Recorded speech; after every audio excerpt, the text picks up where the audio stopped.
Welcome back to my channel, Digital Edu.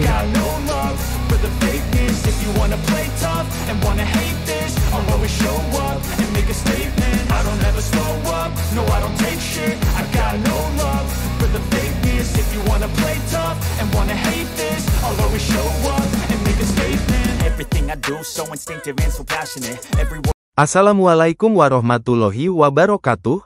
Salam sejahtera untuk kita semuanya. Jumpa lagi dengan Digital Edu. Kabar terkini bahwa pendaftaran seleksi P3K resmi diperpanjang ketiga kalinya. Honorer yang gugur CPNS bisa melamar dengan syarat ini. Selengkapnya, yuk tonton video hingga usai.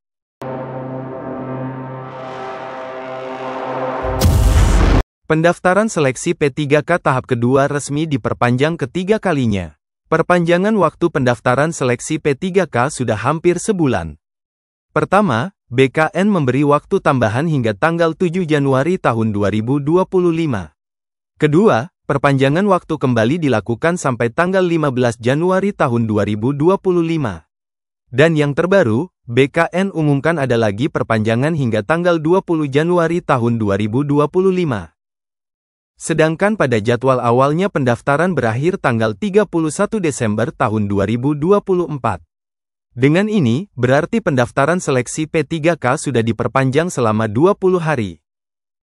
Diadakannya seleksi P3K sendiri, khusus untuk yang masuk dalam database BKN.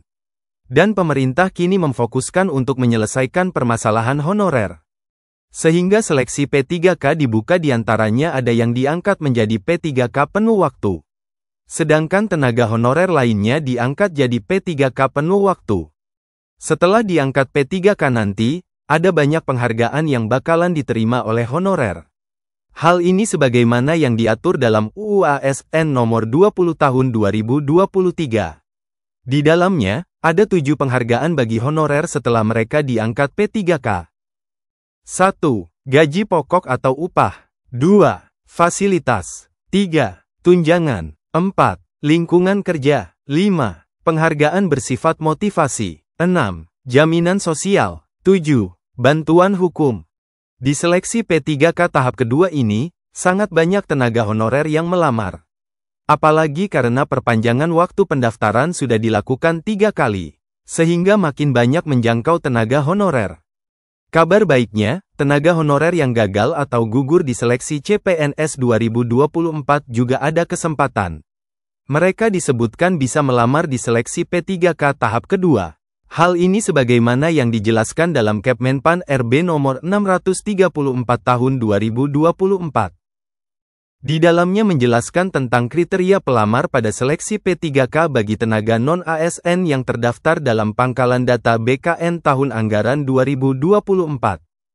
Pada diktum ke-1 disebutkan, tenaga non-ASN yang terdaftar dapat mengikuti seleksi P3K apabila memenuhi satu dari 3 kriteria sebagai berikut. Tidak memenuhi syarat atau TMS pada seleksi administrasi pengadaan P3K tahap 1, TMS pada seleksi administrasi pengadaan CPNS, dan belum melamar pada seleksi pengadaan ASN. Dari aturan ini, honorer yang gagal di seleksi administrasi CPNS 2024 karena tidak memenuhi syarat bisa melamar P3K periode kedua. Namun mesti dipahami bahwa yang gagal di seleksi SKD atau SKB tak bisa melamar di seleksi P3K ini. Mereka juga harus memenuhi beberapa syarat, yaitu masuk dalam database BKN, bekerja di instansi pemerintah, dan masa kerja minimal 2 tahun berturut-turut. Setelah memenuhi syarat tersebut, barulah honorer yang gagal di seleksi CPNS bisa melamar P3K periode 2. Demikian kabar hari ini, semoga bermanfaat. Terima kasih sudah menonton Digital Edu. Jangan lupa like, subscribe, dan nyalakan lonceng notifikasi agar selalu update info-info terbaru dari Digital Edu. Semoga kita diberi kemudahan dan kelancaran dalam segala urusan, diberi kesehatan, rezeki yang berkah, dan panjang umur. Saya mewakili Digital Edu, mohon maaf bila ada kekurangan. Sampai jumpa pada video selanjutnya. Sekian, wassalamualaikum warahmatullahi wabarakatuh.